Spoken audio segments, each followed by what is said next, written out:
ലളിതാ സഹസ്രനാമത്തിലെ 91ാவது ശ്ലോകം.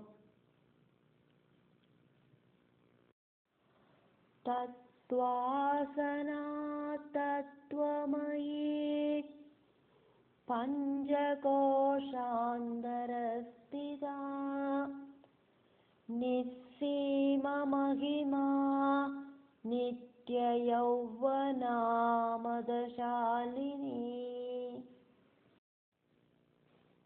8 நாமங்களாக்கும் இந்த ஸ்லோகத்தில் இருக்கு.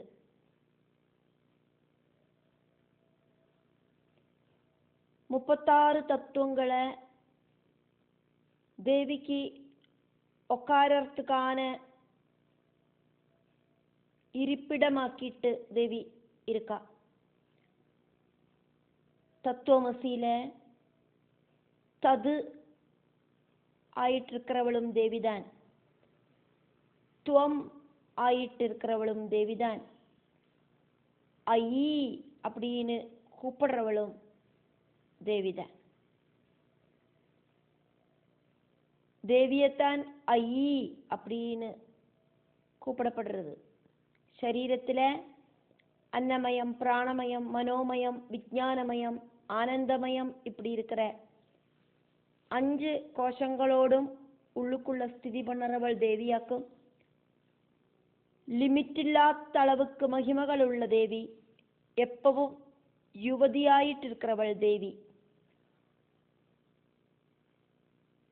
டோபமோஸ்ட் ஆனந்தத்தால ரொம்ப ரொம்ப ஜொலிச்சு நிற்கிறவள் தேவி. இப்படி எல்லாமாக்கும் வாக்தேவிகள் தேவியை ஸ்துதிக்கிறார். இந்த ஸ்லோகத்துக்குள்ள இருக்கிற நாமங்கள் அப்படிங்கிறது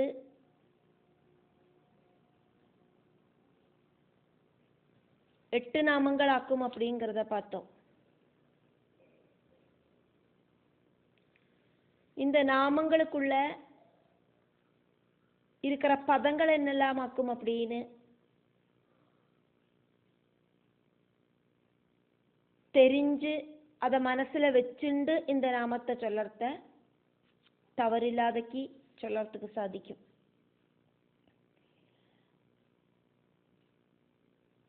தத்துவ ஆசனா அதையாக்கும் கூட்டி சேர்த்தி தத்வாசனா அப்படின்னு வாக்தேவிகள் தேவியை கூப்பிடுறா.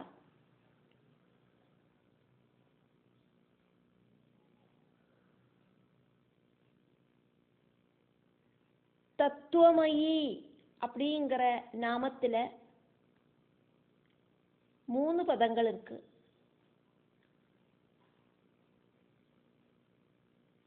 மூணு பதங்கள் அப்படின்னு சொல்றதை விட 3 நாமங்கள் கூடி சேர்ந்ததாக்கும் தத்துவமயி. தது அப்படிங்கிற நாமம், துவம் அப்படிங்கிற நாமம், ஐ அப்படிங்கிற தேவிய கூப்பிடுற சொல்லு. அப்படி 3 நாமங்கள் கூடி சேர்ந்து தத்துவமயி அப்படின்னு சொல்லப்பட்டிருக்கு.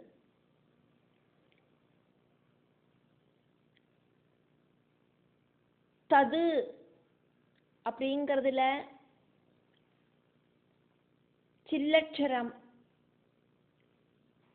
இன்க்ளூடா இருக்கிறதுனால அது ஒற்றை அக்ஷரம் இருக்கிற நாமமாக்கும்.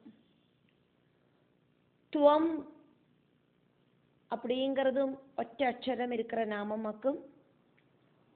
ஐ அப்படின்னு தேவிய கூப்பிடுற அந்த சொல்லு 2 அக்ஷரம் இருக்கிற நாமமாக்கும். அப்படியாக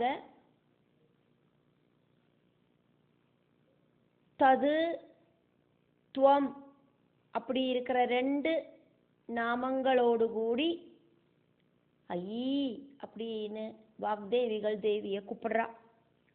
தத்துவமயி அப்படின்னு. அதுக்கப்புறமா வர நாமம் அப்படிங்கிறது 8 அக்ஷரங்களோடு கூடின நாமமாக்கும். பஞ்சகோஷ அந்தரஸ்திதா அதாக்கும் கூட்டிச்சேர்த்தி பஞ்சகோஷாந்தரஸ்திதா அப்படின்னு வாக்தேவிகள் ஸ்துதிச்சது. அடுத்த நாமம் நிஸ்ஸீம மகிமா. நடுவில் பதத்தை பிரிக்காதக்கு ஒட்டுக்க நாமங்களை சொல்லப்படுறது நிஸ்ஸீம மகிமா. அடுத்த நாமம் நித்திய யௌவனா. நித்யா அப்படின்னு பதத்தை பிரிக்காதக்கு கூட்டி சேர்த்து சொல்லுறோம் நித்திய யௌவனா. அடுத்தது மதசாலினி அப்படிங்கிற நாமம். இப்படி இருக்கிற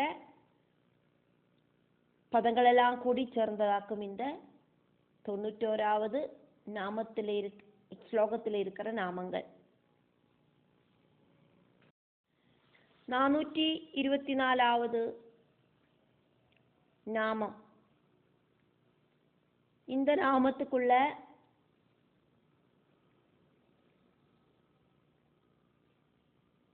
இருக்கிற பதங்களை நம்ம பார்த்தோம். தத்துவ ஆசனா, தத்துவங்களில ஸ்திதி பண்ணறவள் தத்துவாசனா. 36 தத்துவங்களால உண்டாக்கப்பட்டிருக்கிற யோக பீடத்துல உட்கார்ந்து இருக்கிறவளாக்கும் தேவி.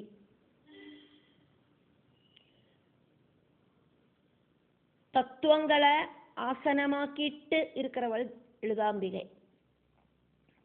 பூமி முதலுக்கு பரமசிவன் வரை இருக்கிற 36 தத்துவங்களை விநியசிச்ச யோக பீடத்துல உட்கார்ந்து இருக்கிறவள் தத்துவாசனையா இருக்கிற தேவி.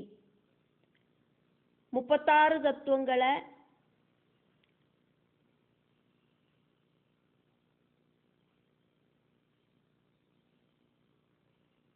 ஜட தத்துவங்கள், மாயா தத்துவங்கள், சிவ தத்துவங்கள் அப்படின்னு 3ஆயிட்டு செப்பரேட் செய்யப்பட்டிருக்கு. ஜட தத்துவங்கள் அப்படிங்கிறது 24 ஆக்கும். சப்தம், ஸ்பர்ஷம், ருஜி, ரசம், கந்தம் இப்படி இருக்கிற பஞ்ச தன்மாத்திரைகள். ஆகாசம், வாயு, அக்னி, ஜலம், பூமி இப்படி இருக்கிற பஞ்சமகாபூதங்கள். கண்ணு, காது, மூக்கு, நாக்கு, தொக்கு இப்படி இருக்கிற பஞ்ச ஞானேந்திரியங்கள். கைகள், கால்கள், வாய், உபஸ்தம். அதானது உபஸ்தம் அப்படின்னாக்கா ஸ்திரீகளோடது, அப்படின்னாக்கா யோனிகளும், புருஷர்களோட அப்படின்னா லிங்கവും ஆக்கும். அதே மாதிரி பாயு மல விசர்ஜனம் நடத்துறதுக்கான அவயவம். இப்படி இருக்கிற 5 கர்மேந்திரியங்கள். அதுக்கப்புறம் மகத், பிரகிருதி, அகங்காரம், மனசு இதெல்லாம் கூடி சேர்ந்த போத மண்டலம். இதெல்லாமாக்கும் 24 ஜட தத்துவங்கள். மாயா தத்துவங்கள் 7 எண்ணமாக்கும் உள்ளது. ஜீவன், நியதி, காலம், ராகம், கலா, வித்யா, மாயா. சிவ தத்துவங்கள் அப்படிங்கிறது 5 எண்ணமாக்கும் உள்ளது. சுத்த வித்யா, ஈஸ்வரன், சதாசிவன், சக்தி, சிவன். இப்படி இருக்கிற 36 தத்துவங்களோடு மேலே ஏறி உட்கார்ந்துட்டு இருக்கா தேவி அப்படின்னாக்கா இந்த எல்லா தத்துவங்களையும் தேவியாக்கும்.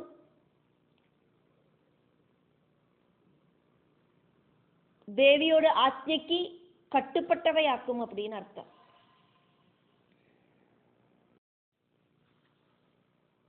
நானூற்றி 25, 426, 427 நாமங்களை கூட்டி சேர்த்தாக்கும் தத்துவமயி அப்படின்னு வாக்தேவிகள் தேவிய கூப்பிடுறது.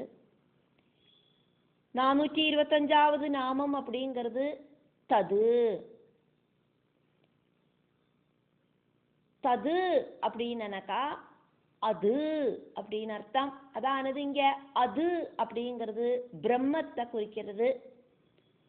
பிரம்மத்தை அவன் அப்படின்னோ அவள் அப்படின்னோ சொல்லறது கிடையாது. அது அப்படிங்கிற விசேஷணமாக்கும் பிரம்மத்துக்கு கொடுக்கப்படுறது.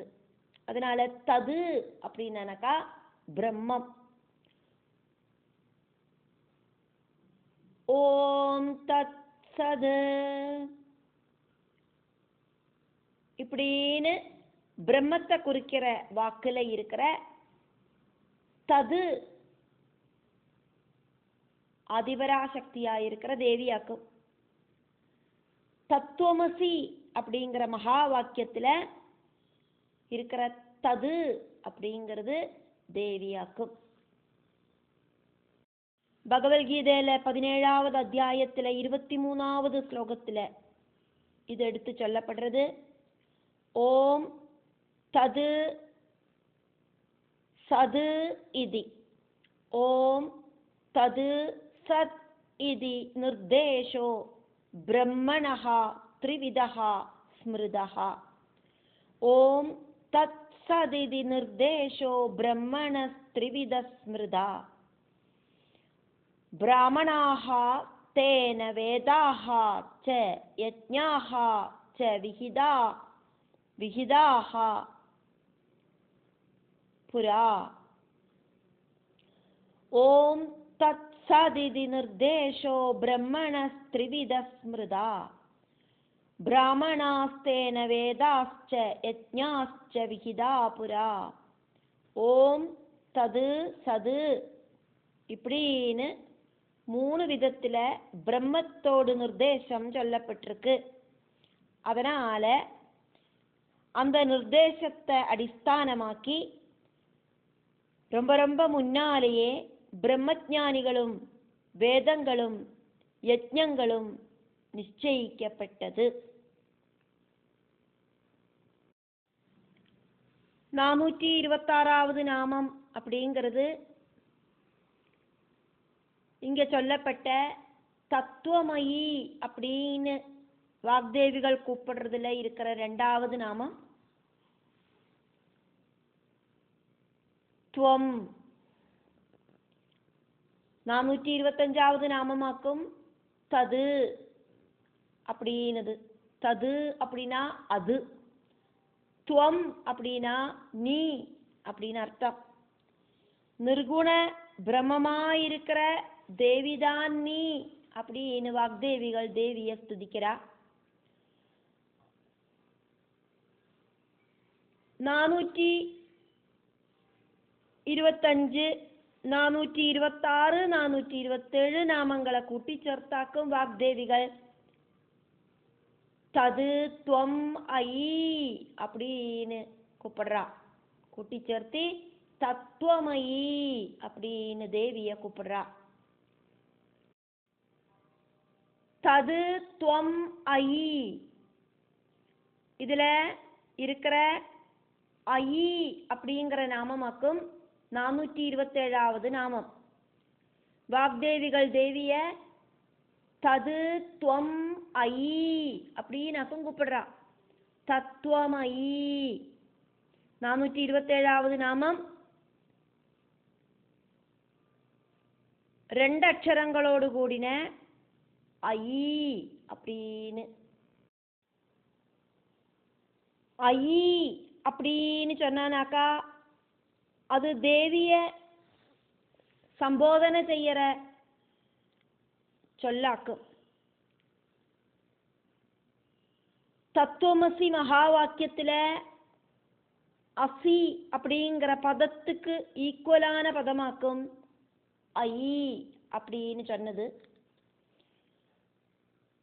தது துவம் ஐ அப்படின்னாக்குமே பார்த்துட்டு இருக்கோம்.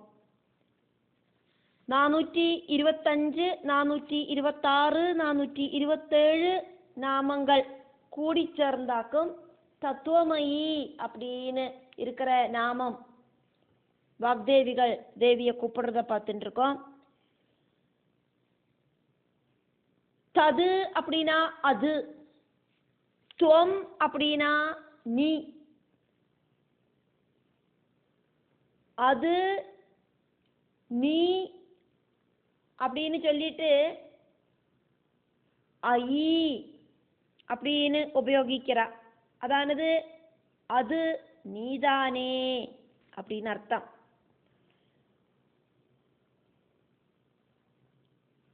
அது நீ அல்லவா அப்படிங்கிற அர்த்தத்திலேயாக்கும் அங்க ஐ அப்படின்னு சொன்னது. தது துவம் ஐ மூணும் கூடி சேர்ந்து தத்துவமயி அப்படின்னு பார்த்தோம். தது அப்படின்னாக்கா அது, அதானது பிரம்மம். துவம் அப்படின்னாக்கா நீ, அதானது தேவி. ஐ அப்படிங்கிறது அது நீதானே, நீயேதானே அப்படின்னு எல்லாம் அர்த்தம். தத்துவமசி அப்படிங்கிற வேத வாக்கியத்தோடு அர்த்தமேதான் தத்துவமயி அப்படிங்கிற தேவி நாமத்திலிருந்து கிடைக்கிற அர்த்தமும். அத்வைத வேதாந்தத்துல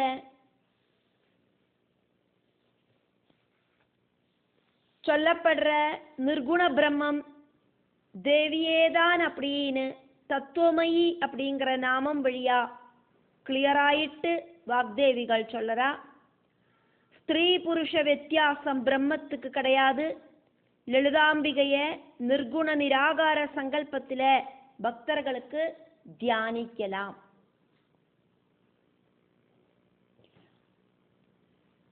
அத நன்னா எடுத்து காட்டுறதாக்கும் இந்த தத்துவமயி அப்படிங்கிற 3 நாமங்கள் கூடி சேர்ந்த நாமம்.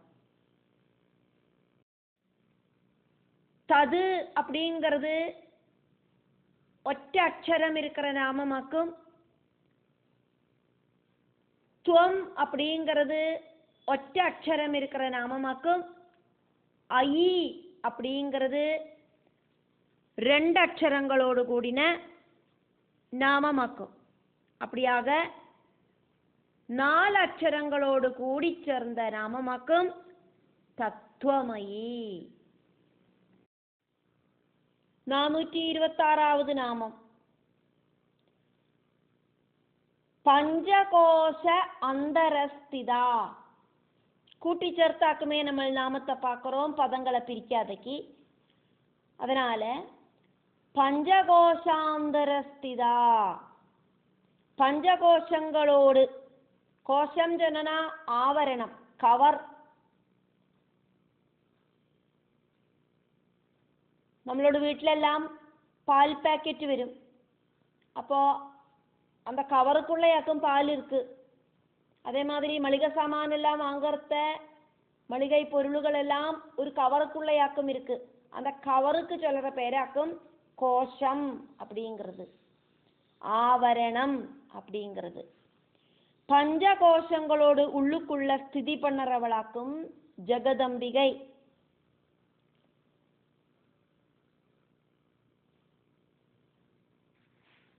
நம்மளோட சரீரத்தோடு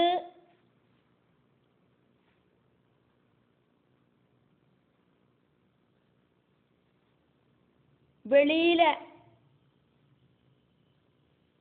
அன்னமய கோஷம், அதுக்கப்புறம்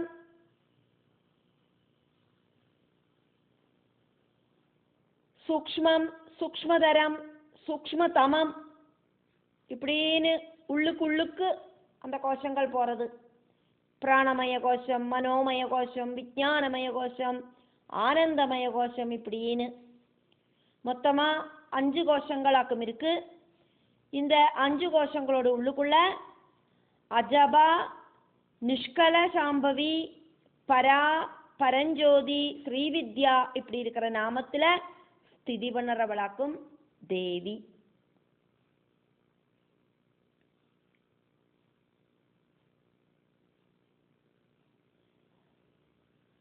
ஞானார்ணவம் அப்படிங்கிற கிரந்தத்துல தேவிய சம்பந்திக்கிற 5 ஆவரணங்கள் எதெல்லாம் ஆக்கும் அப்படின்னு சொல்லப்படுறது. ஸ்ரீவித்யாஜ பரஞ்சோதி பரா நிஷ்கல சாம்பவி அஜபா மாதృகா சேதி பஞ்சகோஷா பரிகீர்த்திதா. ஸ்ரீவித்யா, பரஞ்சோதிசு, பரானிஷ்டகலா, சாம்பவி, அஜப மந்திரா இதெல்லாமாக்கும் பஞ்சகோஷங்கள். ஸ்ரீசக்கர பூஜை செய்யறத பஞ்சகோஷத்துல பிரத்யேகமான பூஜை செய்யணும் அப்படின்னு சொல்லப்படுறது. தைத்திரிய உபனிஷத்துல பஞ்சகோஷங்கள் எதெல்லாம் ஆக்கும் அப்படின்னு சொல்லப்படுறது. அன்னமய கோஷம், பிராணமய கோஷம், மனோமய கோஷம், விஞ்ஞானமய கோஷம், ஆனந்தமய கோஷம் இதெல்லாமாக்கும் பஞ்சகோஷங்கள். பராசக்தியை சம்பந்திச்சு ஸ்ரீசக்கர பூஜையில சொல்லப்பட்ட 5 கோஷங்களும் தைத்திரிய உபனிஷத்துல சொல்லப்படுற 5 கோஷங்களும் தம்மில எந்த விதமான வித்தியாசமும் கிடையாது. தேவிய வாக்தேவிகள் பஞ்சகோஷாந்தரஸ்திதா அப்படின்னாக்கும் ஸ்துதிக்கிறான். 8 அக்ஷரங்களோடு கூடின நாமமாக்கும் பஞ்சகோஷாந்தரஸ்திதா. 429வது நாமம் நிஸ்ஸீம மகிமா.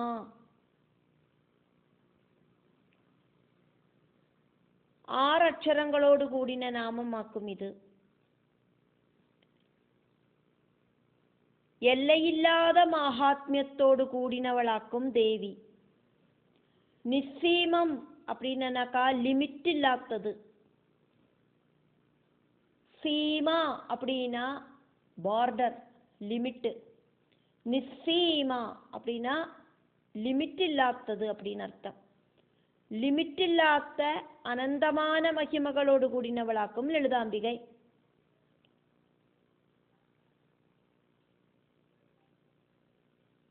மூக கவியாயிருக்கிற ஃபேமஸான கவி மூக பஞ்சசதியில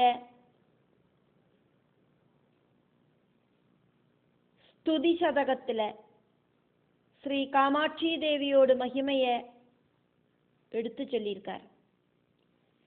ஸ்ரீயம் வித்யாம் தத்யாத் ஜனனி நமதாம் கீர்த்திமமிதாம்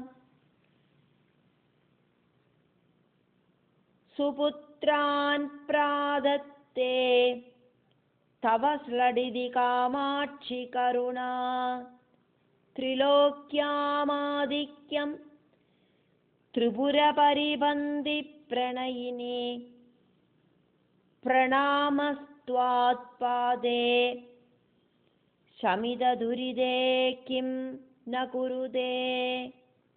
காஞ்சிபுரத்துல வசிக்கிற காமாட்சி தேவி, உங்களோட காருண்யம் உங்களை பஜிக்கிறவாளுக்கு லிமிட் இல்லாத கீர்த்தியையும் சத் சந்தானங்களையும் இந்த 3 உலகத்திலேயும் இருக்கிற எல்லா சுபிட்சத்தையும் கொடுக்கிறது. திரிபுரனை இல்லாம பண்ணின ஸ்ரீ பரமேஸ்வரனோடு பிரியமானவளே, பாபங்களை எல்லாம் இல்லாம பண்ற உங்களோட திருப்பாதங்களில நமஸ்காரம் பண்ற பக்தர்களுக்கு எல்லையில்லாத அளவுக்கு ஐஸ்வர்யத்தை நீங்கள் கொடுப்பேள் அப்படிங்கிறது உறுதியாக்கும். திரிலோக ஜனனி, 14 லோகங்களோடும் அம்மாவாயிருக்கிறவளே, இந்த பக்தனுக்கு வேத ஞானத்தை தந்து அனுகிரகிக்கணுமே அப்படின்னாக்கும் அந்த பிரார்த்தனை. நிஸ்ஸீம மகிமா அப்படின்னாக்கும் வாக்தேவிகள் தேவிய ஸ்துதிக்கிறார். எல்லையில்லாத அளவுக்கு மகிமகள் இருக்கிறவளாக்கும் தேவி. 430வது நாமம்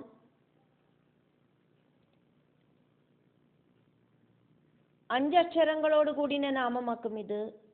நித்திய யௌவனா,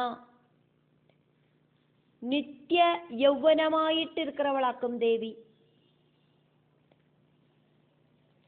அவஸ்தாத்ரயங்களுக்கு அப்பாற்பட்ட நிர்குண பரபிரம்ம ஸ்வரூபிணியான தேவி இந்த பிரபஞ்சத்துல சகுண ரூபத்துல பக்தர்களுக்கு முன்னால பிரத்யட்சமாகறா. தேவி எப்பவும் தேவியோட ரூபம் சகுணாகாரத்துல யுவதி ரூபமாக்கும். ஷோடசி அப்படின்னா 16 வயசு பூர்த்தி ஆனவள் அப்படின்னாக்கும் அர்த்தம். 16 வயசு ரொம்பின பெண் குழந்தை யுவத்துவம் அப்படிங்கிற அவஸ்தைக்கு பிரவேசனம் பண்றது. தேவிக்கு எப்பவும் 16 வயசு. மார்க்கண்டேயனுக்கு என்றும் 16 அப்படின்னு வயசு இருக்கிற மாதிரி. தேவர்களுக்கு தேவி தேவர்களுக்கொன்னும் ஜரானரை பாதிக்காது. பால்யம், கௌமாரம், யௌவனம், வார்த்தக்கியம் இப்படி இருக்கிற அவஸ்தை, பால்யாவஸ்தையும் யௌவனாவஸ்தையும் வார்த்தக்கிய அவஸ்தையும், இந்த அவஸ்தாத்ரயங்களில் தேவி தேவர்களுக்கு யௌவன அவஸ்தை மட்டும்தான் உள்ளது. தேவலோகத்தில் எல்லாரும் யுவதி யுவாக்களாக்கும். சிருஷ்டிகர்த்தாவான பிரம்மாவும்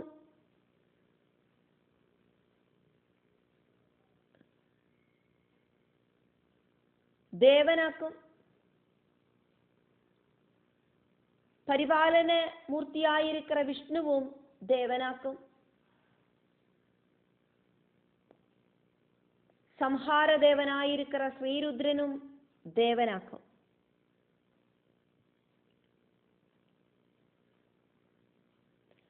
நித்திய யௌவனா அப்படிங்கிற நாமத்திலேருந்து சிரேஷ்டமான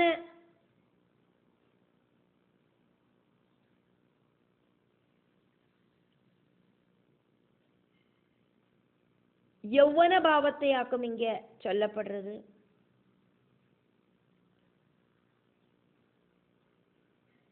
நித்திய யௌவனா அப்படிங்கிற நாமம் எப்பவும் யௌவன பாவத்துல மட்டும் இருக்கிறவள் அப்படிங்கிற அர்த்தத்தை கொடுக்கிறது. க்ஷய விருத்திகள் ஒருபோதும் தேவிக்கு இல்லை.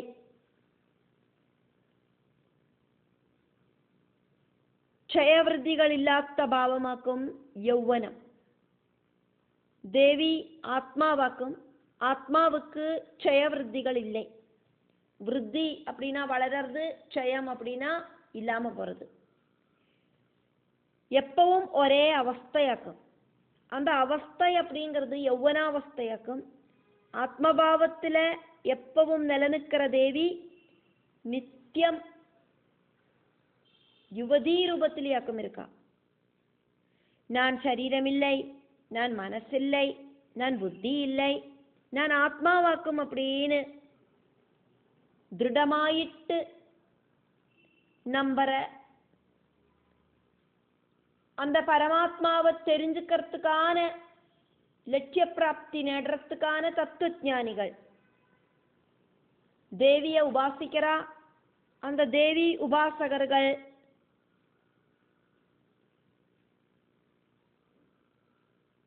தேவியை உபாசிச்சு அந்த தேவியில ലയിக்கிறத தேவியுமாயிட்டு ஐக்கியம் பிராபிக்கிறா.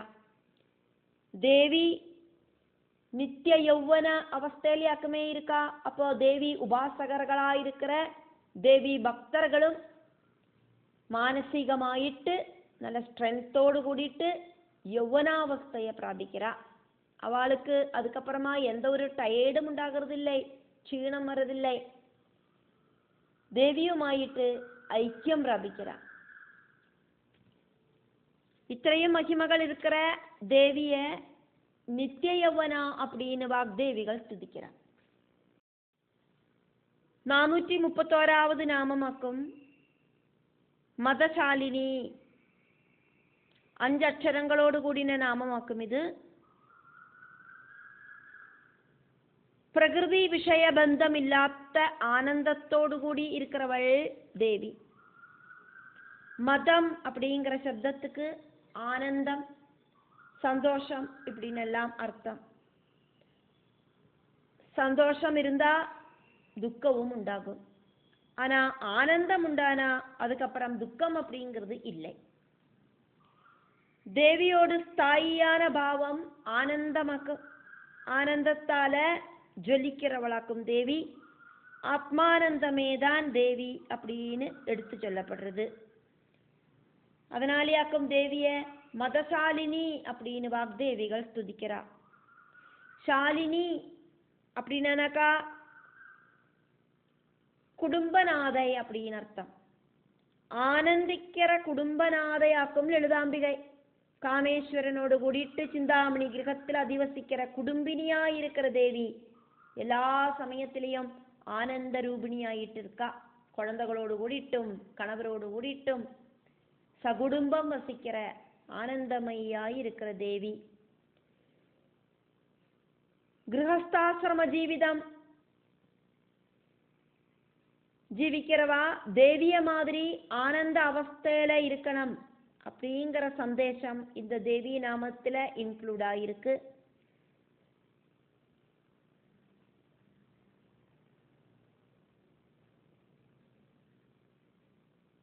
பிரம்மச்சரியம், கிரகஸ்தாசிரமம், வானப்பிரஸ்தம், சந்நியாசம் இப்படி இருக்கிற 4 ஆசிரமங்களில கிரகஸ்தாசிரமமாக்கும் சிரேஷ்டம் அப்படின்னு பண்டிதர்கள் சொல்லறா. பசிக்கிறவாளுக்கு அன்னம் கொடுக்கிறது கிரகஸ்தாசிரமிகளாக்கும். சந்நியாச ஜீவிதம் நயிக்கிறவாளுக்கும் ஆனந்தத்தோடு கூடிட்டு அன்னம் கொடுக்கிறது கிரகஸ்தாசிரமிகளாக்கும். தேவி சிரஷ்டையான கிரகநாயிகையாக்கும். அதனால தேவிய மதசாலினி அப்படின்னு வாக்தேவிகள் ஸ்துதிக்கிறார். 424 431 வரைக்குமான நாமங்களாக்கும் நம்ம இதுல பார்த்தோம். தத்துவமயி அப்படிங்கிறதுக்குள்ள 3 நாமங்கள் இருக்கு அப்படிங்கிறத தெரிஞ்சுண்டாக்கும் நம்ம இதை பார்த்துட்டு இருக்கோம். 424வது நாமம் தத்வாசனா, 425வது நாமம் தது, 426வது நாமம் துவம், 427வது நாமம் ஐ, 428வது நாமம் பஞ்சகோஷாந்தரஸ்திதா, 429வது நாமம் நிஸ்ஸீம மகிமா, 430வது நாமம் நித்திய யௌவனா, 431வது நாமம் மதசாலினி.